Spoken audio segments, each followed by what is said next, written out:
കൂടിയാലോചനകൾ നടത്താതെ മുഖ്യമന്ത്രിയാണ് ബജറ്റിൽ തീരുമാനം പ്രഖ്യാപിക്കുകയും ചെയ്തത്. ധനകാര്യ വകുപ്പുമായും തദ്ദേശ വകുപ്പുമായും ബന്ധപ്പെട്ട തീരുമാനമാണ് ഇപ്പോൾ എടുത്തതെന്നാണ് എക്സൈസ് മന്ത്രി എം ലിജു പ്രതികരിച്ചത്. നികുതി നിശ്ചയിക്കുന്നതിൽ എക്സൈസ് വകുപ്പിന് ബന്ധമില്ല, മദ്യനയത്തിൽ അത് വിശദമായി ചർച്ച ചെയ്യുമെന്നും മന്ത്രി വ്യക്തമാക്കുന്നു. വീര്യം കുറഞ്ഞ മദ്യത്തിൻ്റെ നികുതി നിശ്ചയിക്കുന്നതിൽ എക്സൈസ് വകുപ്പുമായി യാതൊരു ബന്ധവുമില്ല. അത് ആ തീരുമാനം എടുക്കപ്പെട്ടിരിക്കുന്നത് GSTയുമായി ബന്ധപ്പെട്ടാണ്. ഇപ്പോൾ എനിക്ക് മനസ്സിലാവുന്നത് ധനകാര്യ വകുപ്പിൻ്റെ മുമ്പിലുണ്ടായിരിക്കുന്ന ഒരു തീരുമാനം നേരത്തെ ഉണ്ടായിരുന്ന ഇതിന് നികുതി നിശ്ചയിക്കുന്നത് മാത്രമാണ് നടന്നതെന്നാണ്. അല്ലാതെ വിൽക്കുക എന്നൊരു തീരുമാനത്തിലേക്ക് പോയി എന്ന് ഞാൻ കരുതുന്നില്ല. വകുപ്പായിട്ട് ആശയവിനിമയം നടത്തി തന്നെയാണ്.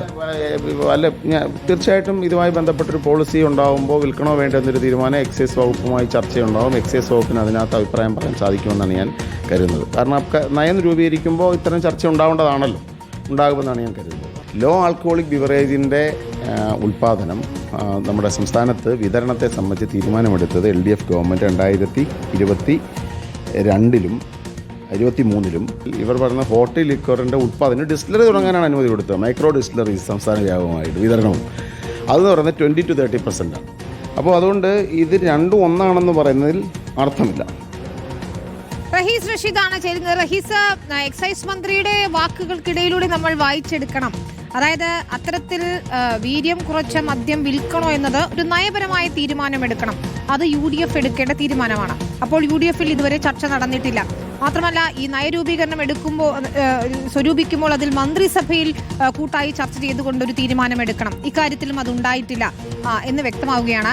നികുതി നിശ്ചയിക്കുന്നത് ധനവകുപ്പാണെങ്കിൽ പോലും ഇതിൽ മദ്യം ഉൽപ്പാദിപ്പിക്കുകയോ അല്ലെങ്കിൽ ഡിസ്റ്റിലറികൾക്ക് അനുമതി നൽകുകയോ വിൽപ്പന നടത്തുകയോ ഒക്കെ ചെയ്യുമ്പോൾ അത് എക്സൈസ് വകുപ്പ് കൂടി അറിയേണ്ടതാണ്. അപ്പോൾ യാതൊരു കൂടിയാലോചനയും ഇല്ലാതെ ഈ തീരുമാനത്തിലേക്ക് എത്തുന്നു. ഒരുപക്ഷെ ബജറ്റിലാണെന്ന് തോന്നുന്നു അല്ലേ? പ്രഖ്യാപനം വന്നപ്പോഴാണ് മന്ത്രി ഉൾപ്പെടെയുള്ളവർ ഇക്കാര്യങ്ങൾ അറിയുകയും ചെയ്തതെന്നാണ് നമുക്ക് മനസ്സിലാക്കാൻ കഴിയുന്നത്. ഇതിലിപ്പോൾ എക്സൈസ് വകുപ്പിന്റെ നിലപാട് എന്താണ്? മൊത്തത്തിൽ UDFൽ ഇതൊരു ചർച്ചയും ആയിട്ടുണ്ടെന്ന് തോന്നുന്നു. വിനീത, ഇതിൽ കൂട്ടായ ഒരു തീരുമാനം ആയി അല്ലെങ്കിൽ ഒരു ചർച്ച നടത്തി തീരുമാനം എടുത്തതല്ല ഈ വീര്യം കുറഞ്ഞ മദ്യത്തിന്റെ നികുതി കുറയ്ക്കാനുള്ള തീരുമാനം എന്ന കാര്യം എക്സൈസ് മന്ത്രി എം ലിജുവിന്റെ വാക്കുകളിൽ വ്യക്തമാണ്. ടെക്നിക്കലി മന്ത്രി പറയുന്നത് ശരിയാണ്. ധനകാര്യ വകുപ്പാണ് ഇത് സംബന്ധിച്ച തീരുമാനങ്ങൾ എടുക്കേണ്ടത്. അതാണ് അവർ എടുത്തത്. പക്ഷേ സാധാരണഗതിയിൽ ധനകാര്യ വകുപ്പ് ഒരു തീരുമാനം എടുക്കുക മാത്രമേ ഉള്ളൂ.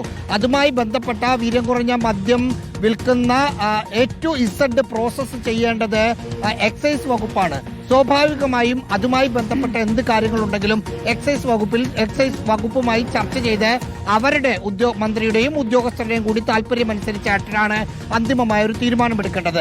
അത്തരം ഒരു ചർച്ചകളും നടന്നിട്ടില്ല.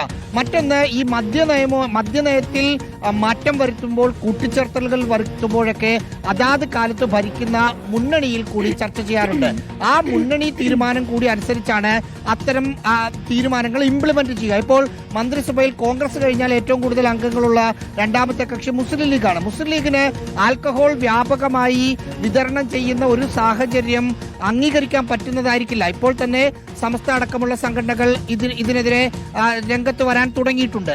സ്വാഭാവികമായും അത്തരത്തിലുള്ള ചർച്ചകളും കൂടിയാലോചനകളും ഒന്നും നടന്നിട്ടില്ല എന്നത് ഈ പദ്ധതിയുടെ മുന്നോട്ട് പോക്ക് എന്താകും എന്നതിനെ ബാധിക്കുമെന്ന കാര്യം അതാണ്. മുന്നണിയിലും മന്ത്രിസഭാ യോഗത്തിലും ഒന്നും ചർച്ച ചെയ്യാതെ ഒറ്റയ്ക്ക് തീരുമാനങ്ങൾ എടുത്ത് മുഖ്യമന്ത്രി പ്രഖ്യാപിക്കുകയാണോ? അത്തരം പ്രഖ്യാപനങ്ങൾ ഉണ്ടാകുമ്പോൾ അതിന് പിന്നിൽ എന്ത് എന്ന ചോദ്യമാണ് പ്രതിപക്ഷം ഉയർത്തുന്നത്. റഹീസ് വിശദാംശങ്ങൾ നൽകിയിരുന്നു.